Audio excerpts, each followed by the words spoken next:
Hello and welcome to another episode of Worst Collection Ever. This is the show where we tell you about the worst comic book collection in existence, and it just happens to belong to us. I'm Jen. And I'm Sean. And we're here again. Yeah, we made it. Look at this. Where were we? I don't know. We're back.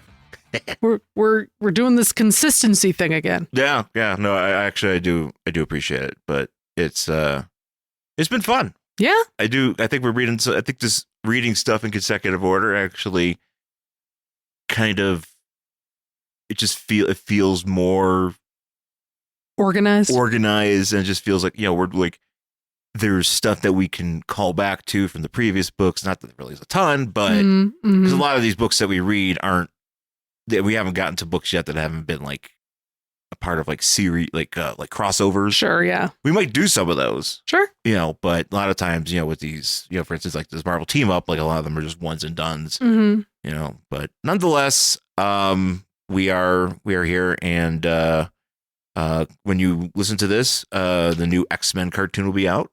That's exciting. When does that drop? Thursday. It's 20th. Nice. The 20th. So because today's the 18th. No, is it Wednesday? Maybe it's Wednesday. Oh, okay. Nice. Yeah, either Wednesday or Thursday. I think Wednesday. Sweet. Because I also played a lot of my WWE 2K24 game. Yeah. I had a big day with that yesterday. And you do love the game. I'll just do a little quick video game review. I think it's a good game. It's adding on to the previous year as it should. And it's not like, it's not like an embarrassment like some of the previous games were. Right. So I'm very happy with that. And it seems like obviously there's a lot at stake in this promotion because it's a 40th anniversary of WrestleMania. So there's a lot based around that. Plus, you got Cody Rhodes on the cover and you got these, Bianca Belair and Rhea Ripley and there's like these new stars. So that's, you want, I think it's smart to do right by them, making sure that if this is somebody's first time playing this game and they're a fan of Cody Rhodes, that they don't have a bad experience. Right. But there's a few things that I don't like about it that I just don't get. But then again, that's kind of how it is with all those games. So that's pretty much all I'll say about it because this is not a video game podcast. No, it's not a game. It's not worst video games ever. No, that's just YouTube. And so to say, we watched also last night. I've been on this kick where I kind of want to watch like these HBO documentaries. That's pretty much all I've been doing for like the past 2 months. Yeah, I just been interested. I don't know why. Because I don't watch them as much as you do. I know. But some of these, I'm kind of like we watched like this, like the true crime documentaries, and there's this one about like murders that happened with Playboy. Like, yeah, women who were in Playboy or somehow connected to Playboy. Yeah, like they ordered what happened was wherever this aired, because I don't think it aired initially on HBO. It was probably like on ID or something like that. Yeah, something Warner Brothers owns, and they put it out, and they probably ordered like 2 seasons of it, and they're like, well, what are we gonna fill it with? Like, not every playmate has killed a person, or has been killed. So we gotta like find like the girls around the website. We gotta find. Literally just one woman that worked a week at a club, the Bunny Club in like the 70s. Yeah. And then like 20 years later, she like killed her husband or something. Or they thought she killed her ex-husband or a man she was having an affair with. Remember that? No, I thought this was the one where like she ended up moving to a farm and her and her son like killed her husband. No, this is a different one I'm talking about. Because the other one that they talk about there was an actual, I think, playmate. Or no, wait, maybe she was. I don't know. I feel like it was the same person. But this is the woman they kept on saying was tall and beautiful. Oh yes, very tall and beautiful. And she was also a cop. Yes, very tall and beautiful and a cop with blonde hair. It pops me though because I know they're trying to do this, but it's like they don't. They repeat themselves all the time. They repeat themselves because they don't really have enough to say about like, well, this woman got killed by her husband. Next. Yeah. And it's like, here's a few stories. Well, they, it's like the man was jealous. I'll say this much. I'm fine with it because I kind of like just hearing about stuff. Like I don't know about this stuff. Sure. So I'm interested in it. It's not like Forensic Files has done it, at least not yet. But I also like that they're featuring a lot of true crime podcasters in it. Yes. I'm actually kind of excited for that because I'm like, all right, like these true crime podcasters some of whom I don't know any of them. Right. I'm not familiar with any of them, but good for them getting on something, and they probably got paid for their time. Like, that's, and you get to be on TV. You get to be on Max Plus. Anyways, very exciting. Yeah. So what are we doing today? I believe we're doing a Marvel team up of Spider-Man and Tigra. Yes, Marvel team up, Tigra and Spider-Man. No, I got it backwards. No, I said it because I started saying Marvel. I started saying Marvel. I went Marvel. And that kind of hurt my brain for a second. Oh, fair enough. So I was like, I'm just gonna keep ruining it. Ruining Marvel team up, Spider-Man and Tigra, number 125 from January 1983. See, this is what I didn't realize when I was looking at the cover here. But at the very bottom, you have Doctor Strange and Scarlet Witch. Oh yeah. There's really not much to explain on this cover, except that because you have Spider-Man and Tigra like jumping out at you, and then beneath with the separating them using their powery things, their hex hands. It's separating the frame, and you see Doctor Strange and Scarlet Witch. Yeah, I would say the one thing that I really noticed about this cover is Tigra's got great hair. Oh, she's always had great hair. That is some great hair. Yeah. I don't know if it's a wig. I don't know if it's regular hair. It's good. No, whatever it is it's good. I think that's part of her becoming more cat. Oh man, if I became a cat, would I get awesome hair like that? You'd have like Chris Cordell hair. Oh shit, that'd be sweet. Like that would be a real treat. Could I have like Jack Perry hair? Oh man, just like flowing locks. It would somehow make you a member of the. It would give you. It was imbued. It has like a smattering of like Luke Perry genes in it. That whole family, just amazing hair. Whenever you see them on AEW, just everybody has great hair. Well, it's interesting because Jungle Boy, or Jack Perry, is obviously Luke Perry's son. Yep, and wrestles for AEW, and he right now New Japan, but he'll be back. Yeah. But he has. So his father, obviously, Luke Perry from great hair, great hair, just. Perfect, like it's like he was known for just having that like a coif, like just a coif, just beautiful, a beautiful coif. Even when he would go surfing and you come out, his hair still looked pretty good. Beautiful hair, yeah. And he must have married the most curly haired woman, because somehow that combined into because the kids mostly got the curls, but it's just like this beautiful combination because they show like him and his they'll show like Jungle Boy's mom and her daughter, and sister, her sister, and the hair is like everybody's got hair. The hair in this family is just beautiful. I don't know. That's a thing, just man. Blessed with hair. If I had like a precedent for hair in my family, like if my dad was walking around with just like a mane, with just a rockin' mane. I don't know if I could picture Larry Merrick with a mane. If he was walking around looking like if he had like fucking Kip Winger hair or some shit. And it was like, and my mom was kind of rocking like a big hair. Yeah. And then Carrie was walking around with the 90s. Oh, the bangs? The bangs in front. She rocked that. That was a thing. That's how they all had that. Oh, I remember there was like a girl in my school who had it like way longer than she should have, even though we were young. So we were like at the very tail end, like all the high school kids had that. So I think like her sister had it. Well, my sister had it up until like, my sister started doing it. It was like 90. She started high school in like 91. So it was like, this was like middle school. And I think it was like this one girl, her name was Chastity. And her bangs had to stand up like 4 inches off of her head and then like curl into this like perfect waterfall. It was amazing. Like every day she rocked that. But she hung on to it for a long time? Oh yeah, like longer than she should have. Oh, okay. But it's fine. Yeah. You're young, you experiment. Yeah. So yeah, but that's the thing. If I had the precedent for hair, I'd probably be rocking like just beautiful hair. Yeah, could you imagine? But the Merricks, my dad was always like short hair or whatever. I feel like your brother kind of had like a hair thing because every time I saw Brian for a long time, it was like every single time I saw him, he had different hair. Yeah. It was like long or it was short or he had a mustache or he had some sideburns. And I was just like, very cool. Well, Mark just had like regular ass hair. Yeah. And like my brother Brian, he kind of had the He-Man hair going. Yeah, he would have variations on it. And like, he'd have long hair, and then he'd have just, just different like sick styles, whatever. And then he was rocking sideburns, and it was like, man, yeah, it was pretty sweet. yeah. But but me, I'm just walking around looking like a normal ass jabroni with short hair. Well, I had hair for a little bit. You did have hair for a little bit. Because I was told by a teacher at Emerson, because I was like, hey. Because you've always shaved your head since you were like 14 or some nonsense. Yeah. Yeah. I always had a tendency to shave my, to get my hair cut short. And the one time at Emerson, I was like, hey, so we're having a meet, like a one-on-one or something. And I was like, hey, so like, what do you think some tips about presenting yourself?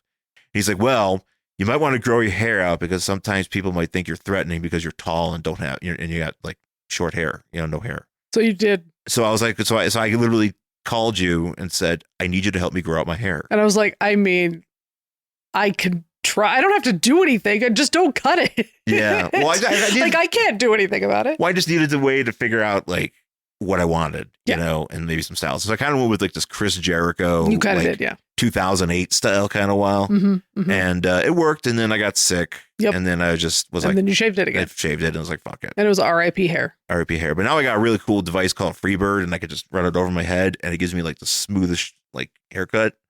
And I could just do that myself. So Wanda's got great hair too. She got a nice thing going. It's a nice hair, but you know what? It's not.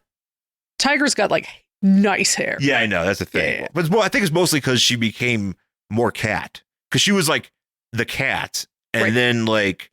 She got like imbued with cat DNA or whatever. Or something like there was like some sort of like mystical thing going on that like turned her into like decidedly more feline and just gave her great hair. But anyways, starting off the story, it is Yesterday and Today, starring Amazing Spider-Man and the fantastic furry feline Tigra. Written by J.M. DeMatteis, breakdowns by Carrie Gamble, finished art by Mike Esposito, blah, blah, blah. Mm-hmm. Tigra is just bounding off the rooftops in New York City. I have to say that I realize she's like a cat person, but she's like running around New York with no shoes on and no gloves. As she tends to do. That's disgusting. Yeah. I realize you're a cat person. I get it, but ew. Yeah, I mean her soul's got the soles of her feet that are I'm sure they're like furry or something, or she's got like toe beans. Like, how does that work? I don't know. Does she have toe beans? I don't know if that's ever been addressed where she goes on like Wiki Feet and there's dudes that are like looking for her. It's like, I want to see Tigra's toe beans. Wiki Feet. Ooh, Wiki Beans. Wiki Beans. Oh shit. It's for all those cat ladies. Yeah, right. Mm-hmm. Cat or woman cat? She's bounding because she is on her way to do something. She's on her way to do something, and on her way there, she happens. She's bouncing off of people's cars. Oh yeah, she talks to herself. She's like, "Move your striped behind in that adorable way you do." And I'm like, literally, no one would ever talk to themselves that way. But okay. So she stops on top of this building where she's like looking down into a parking lot where she sees this cop like talking to these kids. Yeah, and it doesn't look good. Well, no, because he's like yelling at them because apparently they hang out in this parking lot and drink beer all the time. And he's like, hey, guys, you youths can't drink the beer here because I've been getting complaints. He's like, and if you keep doing it, I'm going to have to take you in. And they're like, well, we're going to take you in on a stretcher. And they hold up like a crowbar. I just like this panel is just crowbar, just crowbar in the air. Like a cop says, hey man, you might not drink it. It was like, we're going to bury you. I saw this. I saw Joker do this. I saw this in a book once. I saw this in a book that doesn't come out for 5 years. But it's going to happen. I'm going to be the first one. I'm psychic. So, yeah, she's, but as that's about to go down, Tigra jumps into frame. Tigra jumps into frame and she's like, cops are your friend. And so obviously she does not say ACAP. Yeah. But I think that's funny that, you got these guys that are just, they're like, hey, what do you want to do today? Well, I think I want to go drink in a parking lot. I can't drink at my mom's house. I mean, I feel like that was a thing that people did in the 80s. Well, they still do now. Well, they still do now. But I mean, drinking at parking lots hasn't stopped. No, definitely has not stopped. But I mean, it was just kind of people did it and everybody was fine with it. They were fine with it. They were. Being like, man, this is the greatest day. Having a good time with friends. oh, this cop is hassling us. Oh, maybe if we murder him, everything will be everything fine. will be okay. Oh, now there's a Catwoman jumping on top of me. A Catwoman in a bikini. A Catwoman bikini is pressing her toe beans on me. Feet. Yeah, so this is not going well. No. And she dispenses of all the youth. Yeah. They run off, and then she's just like, "Hey, cop, how are you? I'm gonna kiss on you," because I guess she's into him. Well, here's the thing about Tigra is that in most of the things I read about her, yes, she is always horny. Good, because she's a cat, and cats are cats always horny? Or I guess cats just are, they love to They're just. Are we saying like cats that haven't been fixed? I guess she's always in some sort of heat. Gross. Some sort of lady heat. I just think she should just be getting it. Like, good for her. I think she. No, but I mean, like, you just fucking having a good time. Good for her. Go get it, girl. Just make sure take proper precautions. Yeah. Well, I mean, you don't want to. I think she doesn't want to have a litter. Well, I think the people that are she's far too young. Right, but I think the people that her mates might want to watch out too because might be some damage going on. Unless if you're a superhero, because I know, I feel like the superheroes, like, their power that they never talk about is they're all like immune to STIs. Oh yeah. Does not matter how many times they fuck or who they fuck. They're fine. Yeah, and I think that is the power that no one ever talks about, and I think they should talk about it more. It's rare that you hear about sexually transmitted diseases and superheroes. I mean, it's not uncommon. It's not completely uncommon, but I don't know if I've ever seen it, but it doesn't mean that it hasn't happened. Right. We've never seen Tony Stark, crying because he got the clap or whatever. Yeah. And if anybody was going to get it, it's probably Tony Stark. Yeah, he's probably just like, it's like my suit really chafes me. That's why. Yeah. But that's the thing. Like, she's actually always probably be Nightwing. Oh, 100%. Yeah. Dick, yeah. Dick. I mean, his name is Dick. His name's Dick.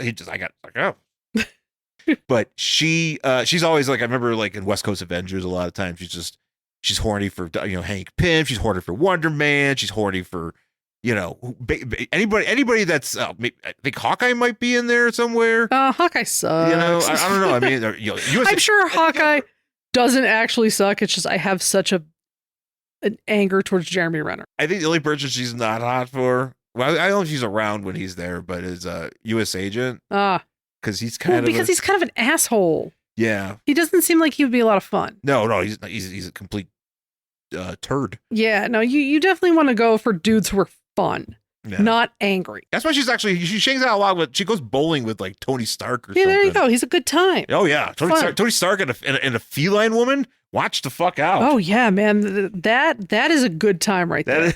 That is a sex tape I want to see. 100%. We were watching one of those shows yesterday, and it was like, oh no, Vern Troyer had a sex tape, and I was like, wait, did I remember this? And I did not remember this, and I'm mad that I know about it now. I'm very upset that I know about it because it was like one of those, what was it, like the Vice documentary about like Dark Side of the 2000s or whatever. Yeah. Oh yeah, that's what I want to watch. And they were just talking about like TMZ because TMZ is very scuzzy, and they were just like, yeah, we got the Vern Troyer sex tape, and I was like, you did? I didn't know that was a thing, and I don't want to know about people who have sex tapes.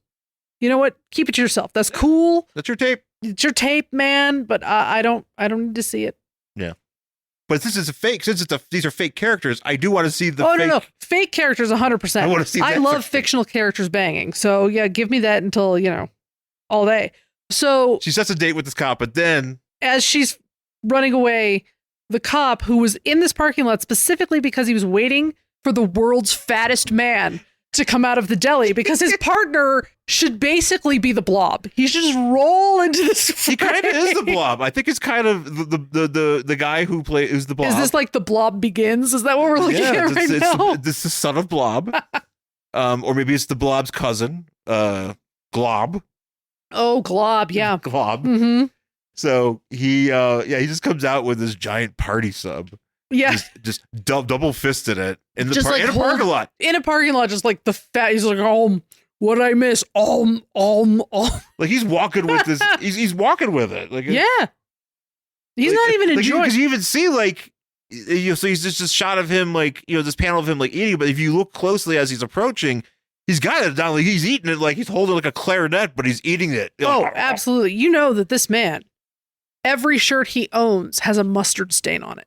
Oh, yes. Because he walks and eats giant subs. Like him and Homer Simpson would be like the best of friends, bonding over their love of the sub. So anyway, so Tigra gets to her destination, and she is.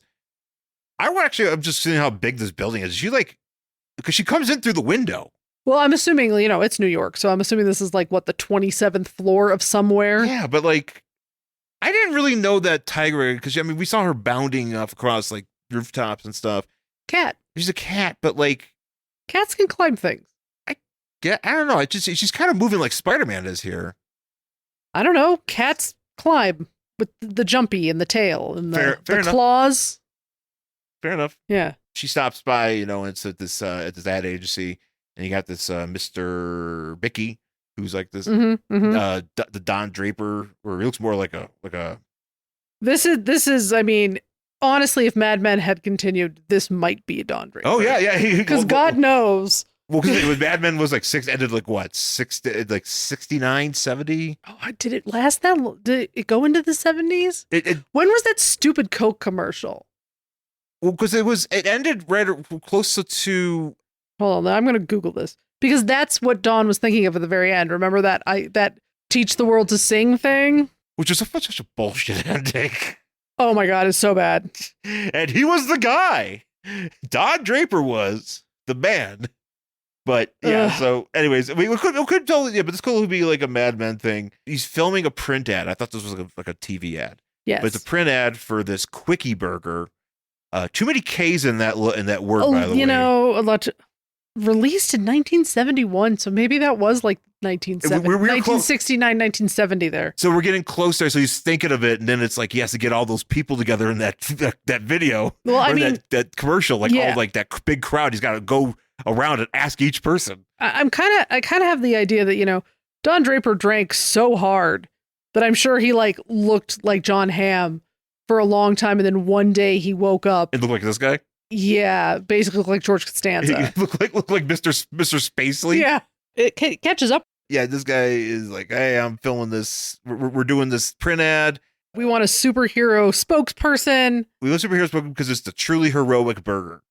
I guess we're going superheroes. 1983. Wonder what that tastes like. What do you think's in the very heroic burger?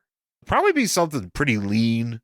Oh, you think? Yeah, probably something lean. Actually, it's probably like a really thin patty with a lot of shredded lettuce. Oh no, I don't think that at all. I think this is going to be one of those like it's triple decker cheese, maybe some crispy onions on top. We're not getting fancy enough yet, but if this was like the 2000s, there'd probably be an avocado on it. Oh, no, thank you. But she shows up to do this thing, and she's flummoxed to find out that there is a co-star, and the co-star, Spider-Man. If you understand why this book is called Marvel Team Up and it stars Spider-Man, well, the co-star is Spider-Man. Oh shit, it's Spider-Man. Basically, the idea is that they need a superhero that has more recognition. So Spider-Man is obviously the biggest. Right. One of the biggest. And, Tigra, I don't know why you even bother asking Tigra in the first place. But, well, because apparently she was an Avenger. Well, she was an Avenger, yeah. Yeah, so because she says, I thought you said having an Avenger would like be a good thing. He's like, yes, but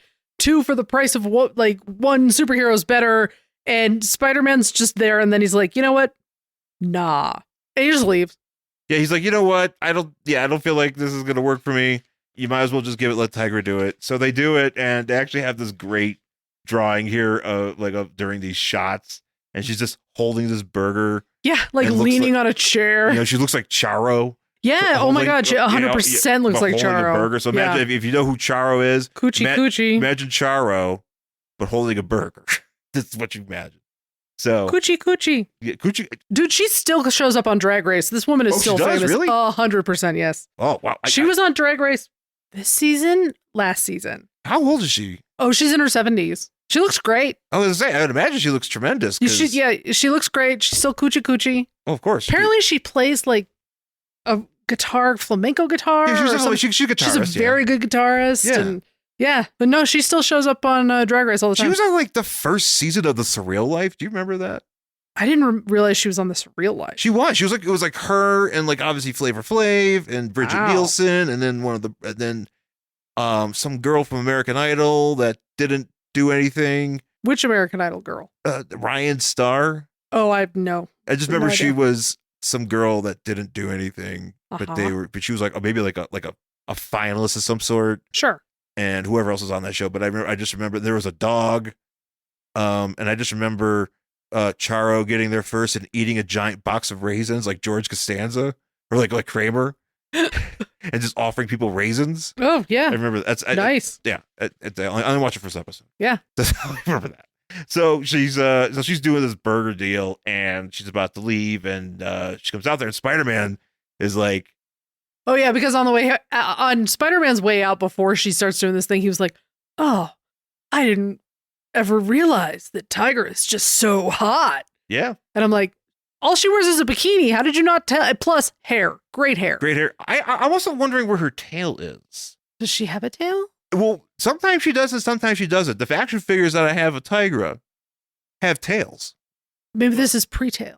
It might be. I don't know. Maybe she got more mutated like Beast and just like, I was like, I'm growing a tail. Yeah. But I don't think she's got a tail cool here because I feel like we would have seen it. Yeah.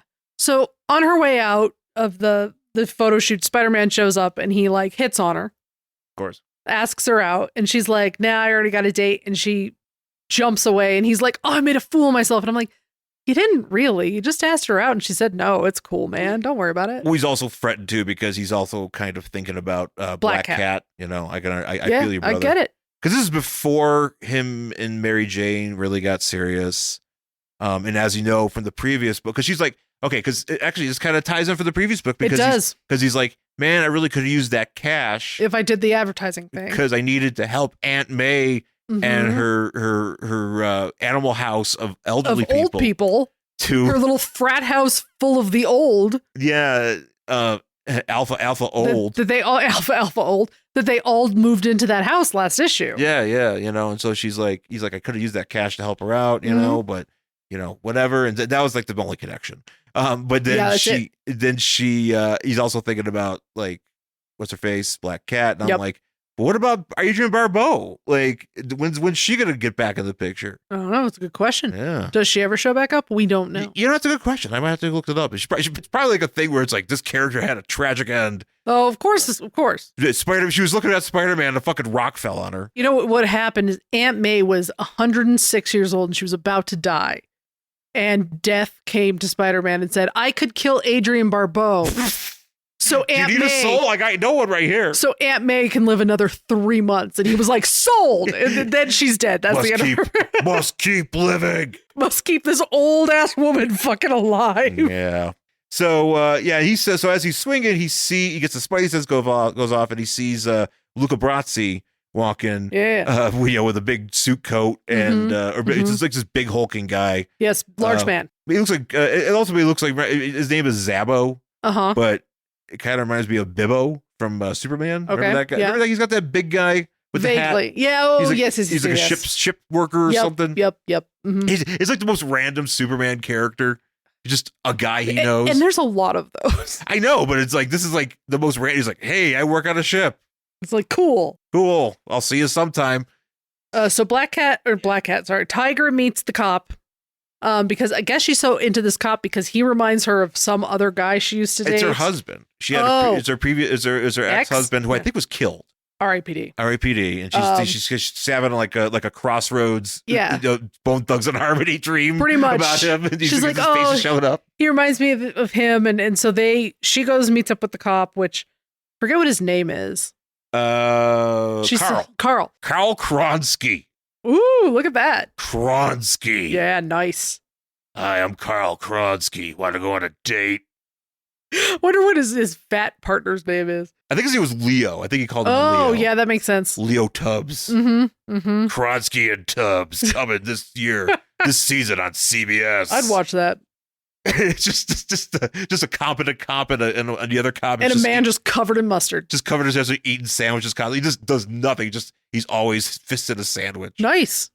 I'd watch that. Yeah. So they go to like some Italian restaurant. They're in this restaurant. Of course, she's wearing a bikini. She doesn't bother to wear any clothes at all. Yeah, she's just like, I'm Tigra and I'm hot. I'm just wearing this bikini. So they're sitting there, and then She's literally purring on him. she's into it, which good for her. Again, good for her. So then Zabo, is that his name? Gabbo? Zabo comes in because her name is like Greer Nelson. Greer. So he's like, Greer, we're going to fight. And for some reason, Zabo's just like, I'm going to get pretty much naked to do this. Yeah, I have to remove my hat and my coat. Yeah, he's perfectly good wearing the bimbo hat. Yeah. And then he's just like, you know what? I'm gonna become the road warrior. Fuck it, I'm not wearing anything. You're wearing a bikini. I'm wearing shorts. Hey, if we're not wearing clothes, Time to fuck shit up in this Italian restaurant. yeah, and Which is exactly what happens. I kind of like though that he's one of those guys that has no pupils. Oh yeah, he's got the white eye thing. Because apparently, okay, so as we learned, so he's beaten, and he's trying to attack her. This guy who now, and I feel bad for this cop because, like, as you'll see later, Yeah. seems like a guy is just trying to do his thing, and like, wow, a hot literal cat woman, Yeah. wants me to hang out with her, and wants to hang out with me, and who knows where this is gonna go, Yeah. and so Asked me out on a date. She's showed up for the date. she showed up. We're here having this nice dinner. She is ready, getting the signals. and and now this dude shows up. Well, this dude shows up and he's trying to do his job, being like, "Hey, I'll try to protect you." And Right. but this Because guy, I am a policeman. he's a policeman, but this guy, this Zabo is he's a behemoth. He's just a big monster, and he just punches him out of the way. Like basically like three. I think I counted like 3 times where this guy goes, "Hey, stop!" and then Zabo just goes, "Pfft," Yeah. just knocks his ass out. And I guess this guy, so when Tigra was being turned into the cat, she was like in some lab or whatever, and something malfunctions, and this guy she thinks dies. Well, yeah. So there was a doctor, Uh-huh. Dr. Donald Bane. I thought you were going to say Donald Brick for some reason. No, well, actually, no. Well, so he's not a guy. He's just he's like a rich guy. This guy, They Donald tend Bane. to be. And so because there was a doctor that was like, I think Greer Nelson was like CIA or Well, SHIELD. didn't she say it was like in her class or something, her physics class? Or, What was the thing? She had, so her physics teacher, yeah. I don't know if it's her high school physics teacher, was, hey, you want to get in like this hyperbaric chamber and become a cat? Yeah. She's like, sure. I'm not doing anything. I got nothing else to do. As long as I can be home to watch, All in the Family, I'll be great. Mm-hmm.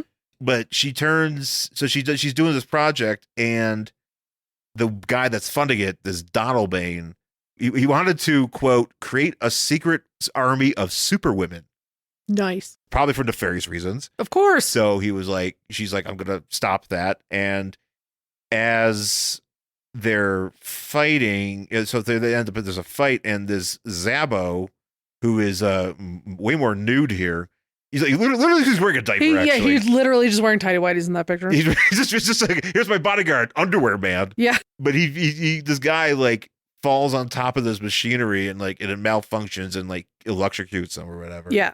And he dies. And he dies supposedly, but he's been resurrected somehow, and it's not really explained. I don't think they really explain where that came from. Yeah, I don't think that they do. It's just like he's been resurrected, and I guess he's pissed off because the scientist was the only guy who was like nice to him, and the money guy, the money guy, and so he thinks that the science money guy is dead because of Greer.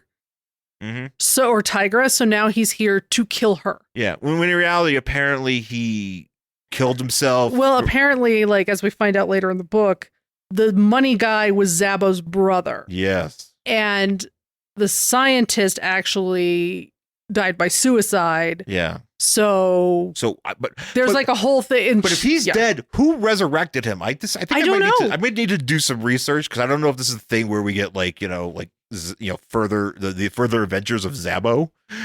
Marvel. He probably just shows up. Hey, true believers, get ready for Zabo. Jesus.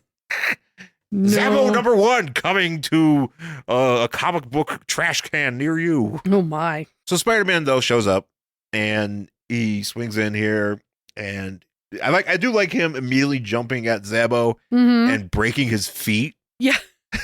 Yeah, because Spider-Man's like, I'm here and gonna do it, but apparently Zabo's just like a fucking broadside of a barn, Yeah. and Spider-Man just like sprains his feet. And this poor Italian restaurant. Yeah, that's the thing. People are still in here for some People reason. are still enjoying their pasta. Tigra is like, hey, could we, first of all, Spider-Man, what the fuck? Right. Let me handle this. I am this. Tigra. I know how to do things. I was an Avenger. Yeah, I got this, bro. And Spider-Man's like, no, this is my book, half of my book. I need to be here. Sure. Yeah. So I'm supposed to show up. So he shows up, and Tigra's like, let's get the hell outside. Yeah. And I do actually remember these panels where everybody's running out, and you just see this Mater D. And he's just got these different reactions. It's like, he's kind of like, he looks like angry and then sad and scared. He's like, oh, like that. I imagine that's the voices that the sounds coming out. I mean, I can't really blame him for being pissed off. Like a bunch of people just showed up at his damn restaurant. Well, I know. I mean, she's going to be probably out of work for a little while. Yeah. He's ruining the economy, Spider Zabo.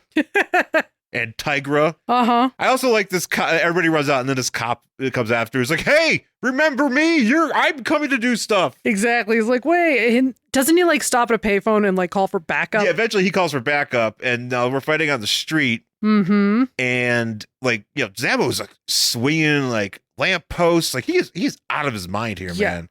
Like, and so Spider-Man's trying to help, and he accidentally webs Tigra's hand to a wall. Right. Yeah, because like Zabo moves or something and he like shoots. Well, no, because the cop shows up. Oh, that's right. The cop shows up. The cop shows up. He's like, hey, I'm here to do something. And like the Spider-Man botches and hits Tigra. Yeah. And then that, thankfully she doesn't get, murdered. Basically, it's like do less, cop. Yeah, do less, cop. Just let Tigra handle this. If we need your help, Spider-Man, we'll call you. Yeah, right.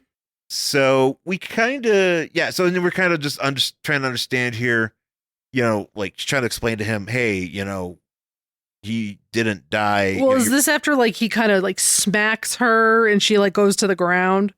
I don't know, because it was a one where she's on the ground. She's trying to talk because she's like trying to tell him like, hey, this Donald Brain is I almost keep on saying Donald Brain. Yeah, Donald Brain is he was a loser. He was using you. And also, this is actually a part too where they fall into a quickie burger.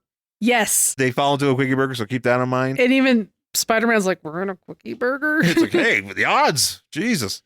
But then she's trying to tell us like, hey, you're being used by this, Donald Bain, or somebody's using you in his name or whatever. And he's like, no, Donald Bain was my brother. Yeah, and then she's like, I understand him now. Like, I know you're in pain or whatever. But he's just being manipulated. Yeah, and she's like, but it's okay, like whatever. And then all of a sudden they decide that they need to protect Zabo from all the cops that just showed up. Yeah, because all the backup shows up, and actually it's just crazy, like this crazy like thing where Zabo is punching Tigra in the kidneys while Spider-Man is grabbing his other arm and trying to do something. But then, like the riot squad shows up, and led by Kronsky, right? And Tigra's like, no, he's being manipulated. He's a zombie, angry zombie man. Yeah, pretty much. We need to don't let this angry zombie man run free. Right. Escape. We need this to happen. Right. And so Spider-Man, and his infinite wisdom, somehow, and I didn't know his webbing could do this, because it just comes out of his arms. Like, I know it shoots, but apparently he's able to spread it. Yeah, it basically turns it into a net. It turns into a net and covers the entire police force in it. Gross. So he can like drag them. Yeah. So like Greer can convince Zabo to, get out of here or whatever. And she's like, look, you could kill me, but you have to understand your brother killed himself, and it's just, this is just how it is, man. And he sheds a tear. Yeah. This man, he's got his hands up like, and he's shedding a tear, and he just punches the wall and runs away. Yep. Goodbye, Zabo. Bye, Zabo. I'll have to see whatever happens to him. I'm curious, like this might be a one and done. It might be. I'm curious. I mean, obviously he had something to do. Like he had other appearances when in the claws of the cat or whatever. The first issue of that. But I'm wondering if this comes back.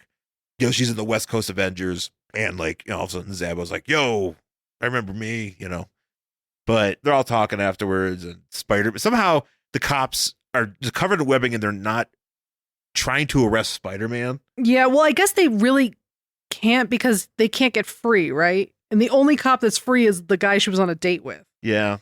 Well, he's like, oh, I'll just have to spin this somehow. Because he's like, I'll have to spin this somehow. And Spider-Man's like, don't worry about it. The webbing will webbing degrade. Dissolves after like an hour. Yeah, and he's like, but I'll be gone. Yeah, okay. Well, true. But I mean, they should, I don't know. I feel like there's probably more cops would have shown up, because they would have been like, oh, no, Spider-Man. I assume.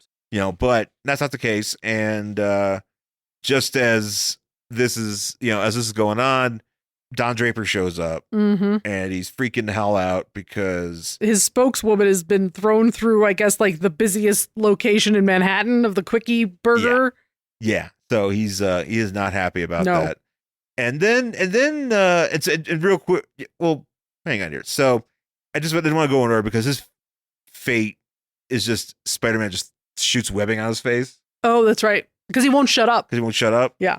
But then this poor cop, I feel bad. I kind of feel bad because everything's done, and what's her face? Tigra is like, all right, I'm out of here, and he's like, hey, what about us? And she's like, not tomorrow, not tonight, maybe ever.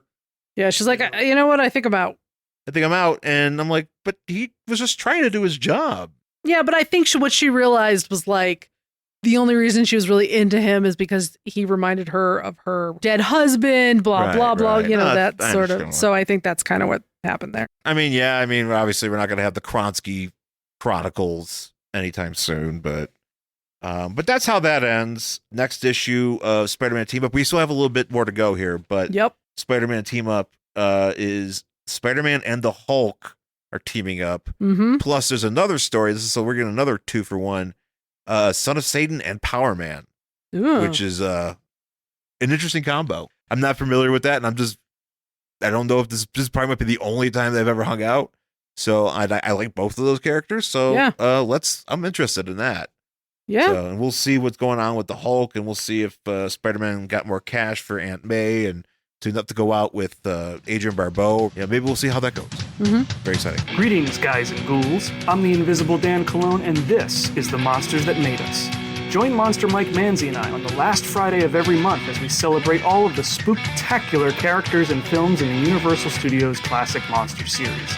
From the Phantom of the Opera to The Creature Walks Among Us, we sink our teeth into all the gory details as we dissect the films that gave us some of the most iconic movie monsters of all time.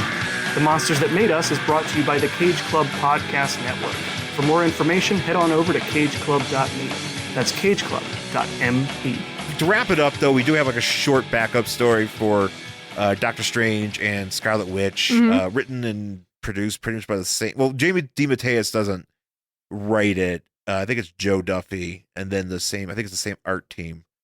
But this one's called Crossfire, and we start off with whatever this movie. There's a film set. It's a film set, and what is the name of this movie? Well, that's not the name of this movie. They're saying this is going to be the next movie. This movie's going to be better than Corpses in the Playground. I would watch that movie right now. This is 1983.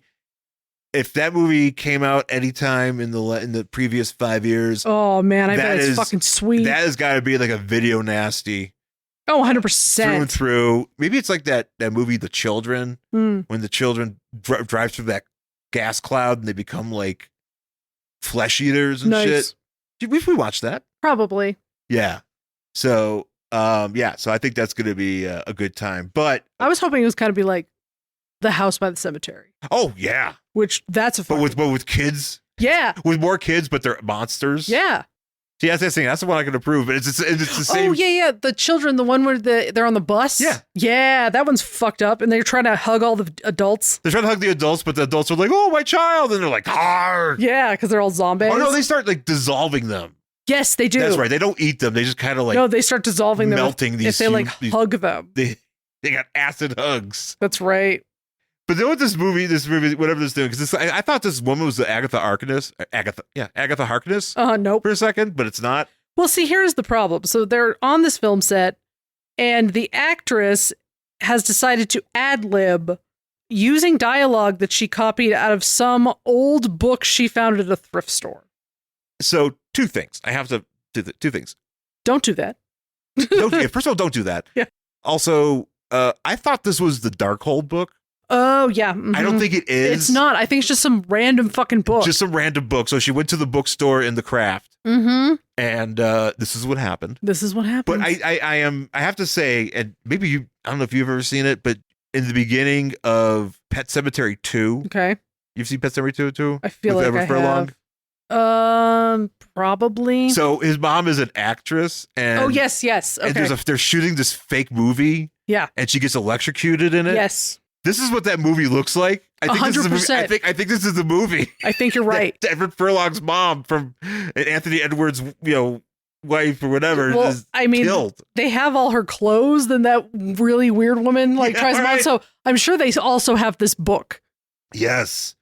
This was this is how that got adapted. So they were looking for Pet Cemetery, and it was like, hey, we need some material. And somebody was reading this particular issue, and they said, hey, what if we do this? Get rid of the book, but then just have this woman get electrocuted by a fence, a active fence. Oh God!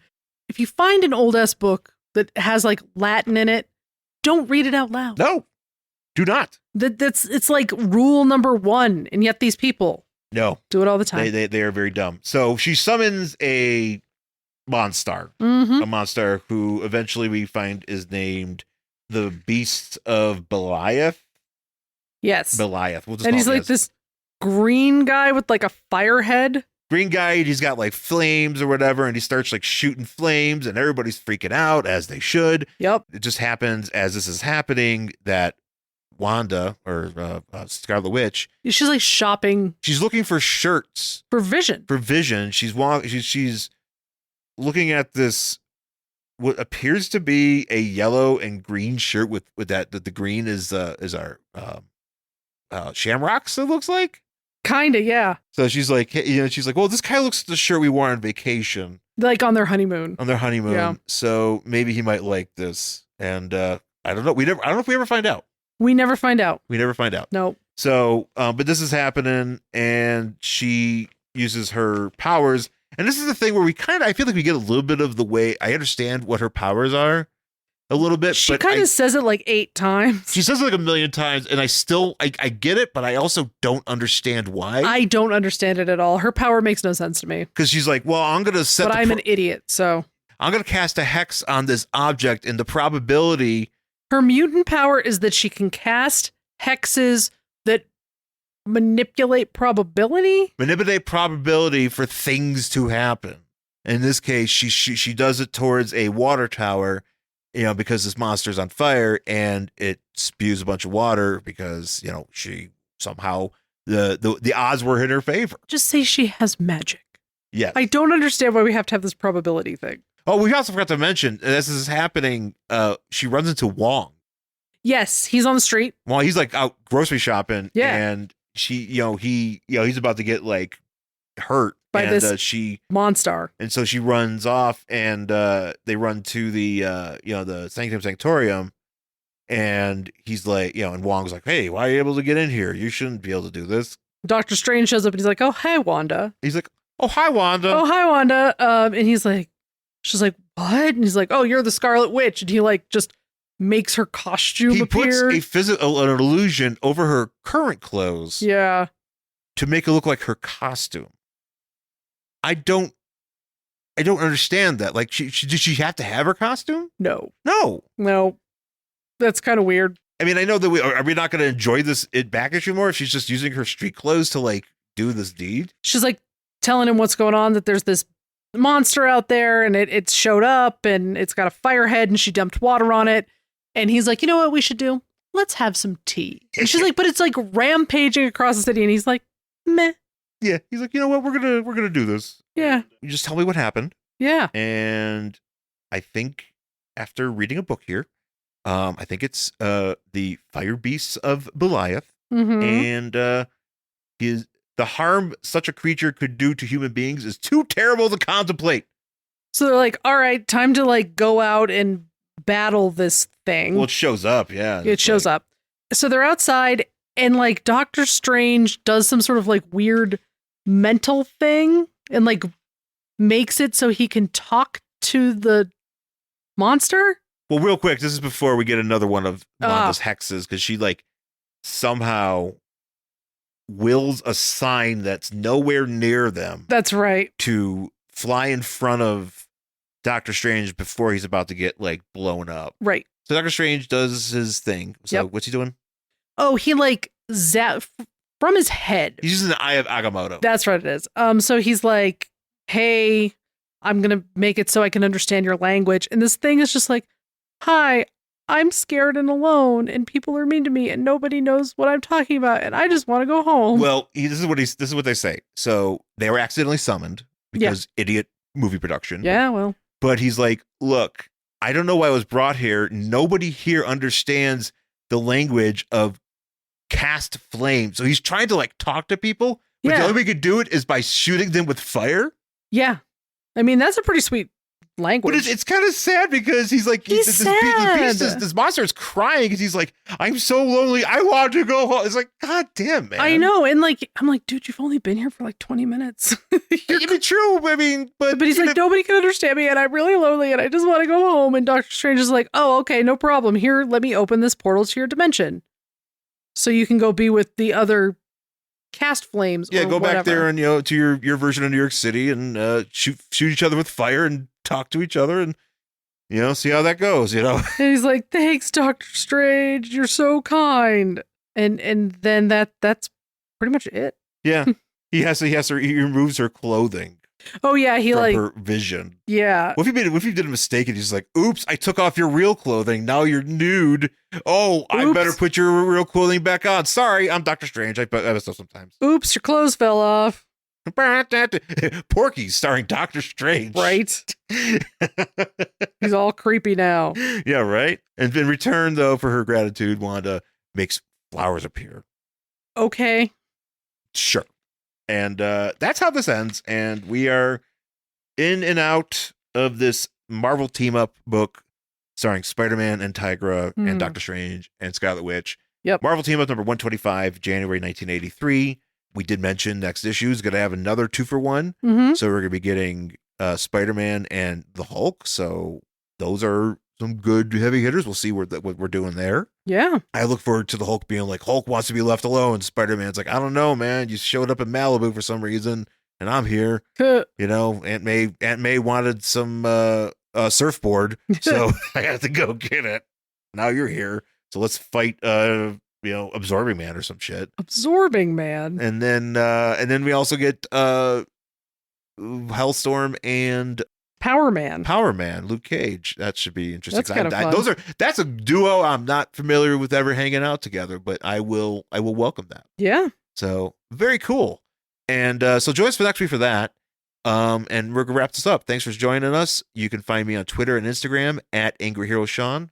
And I'm at Jen Stansfield on all the socials because why not?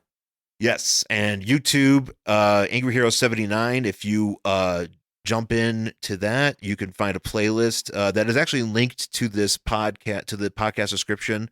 If you can get that, I think you get that on Apple now, but Spotify definitely. You can click on the link and it'll take you right to this ongoing updating playlist on YouTube that is using our RSS feed. So if you really want to listen on YouTube, you can. And it's actually interesting because I've gotten at least 2 people comment on the some of the videos. Yeah. Just be like, you guys are back? And I'm like, surprise, here we are. But now we're here. And you can listen to us on YouTube, and that's great.